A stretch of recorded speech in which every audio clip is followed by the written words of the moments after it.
plantação de Israel já estava boa para fim colher. Vinha então os midianitas e roubava tudo de Israel. Levava tudo embora, não deixava eles voltar.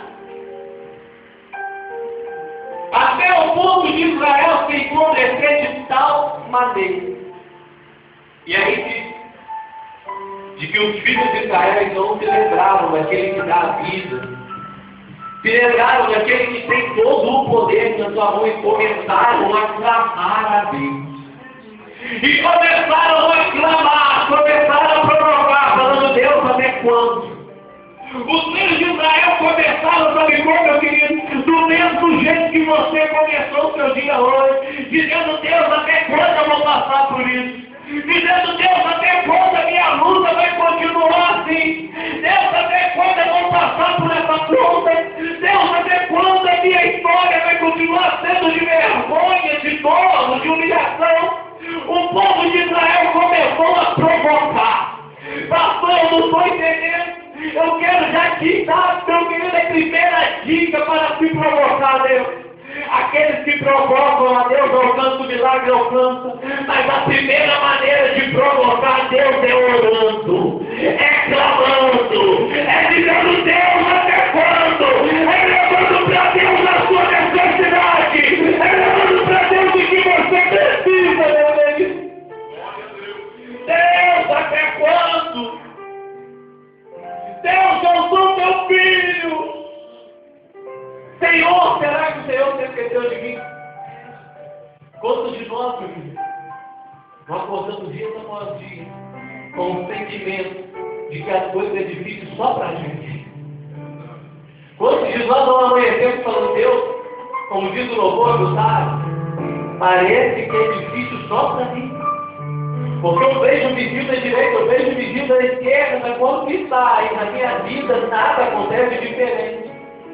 Senhor, até quando vai continuar essa vergonha? Senhor, até quando vai continuar essa dor? Então Deus dá ordem a um homem de Deus. A Bíblia não diz o nome dele. Só diz que enviou o Senhor um profeta para confrontar, para dizer para Israel onde foi que estava o erro dele. Deus fala a Israel: você está sofrendo porque você não ouviu a minha voz. E entre o versículo 10 e o versículo 11, há um clamor, há um arrependimento de Israel nesse texto que aqui está. Israel, quando Deus envia alguém para repreendê-lo, quando Deus envia um profeta para repreender, Israel não fez como muitos têm feito hoje em dia, que quando recebe uma repreensão, quando recebe uma palavra de exortação, já quer sair da igreja, já quer parar a mão do pastor, já quer pegar e chutar o balde. Não, o povo de Israel clamou, o povo de Israel se entregou, o povo de Israel disse: Deus, tudo bem, nós erramos, nós nos arrependemos, agora muda a nossa história. Deus olhou e falou: agora tudo bem. Chama um dos anjos dele e fala: onde que eu vou?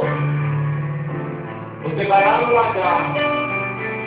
Você vai lá debaixo do carvalho que está em Ló.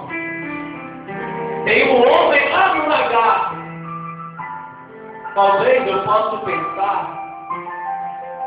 Talvez você tenha pensado: pastor, lagar não é lugar onde se passa o vinho, aonde ali se amassa uva, sim.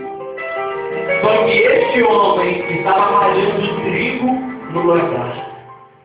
O anjo chega, assenta-se debaixo do carvalho e começa a observar Gideão. Repita comigo: Gideão. O anjo olha para Gideão e fala: o Senhor é contigo, varão valoroso.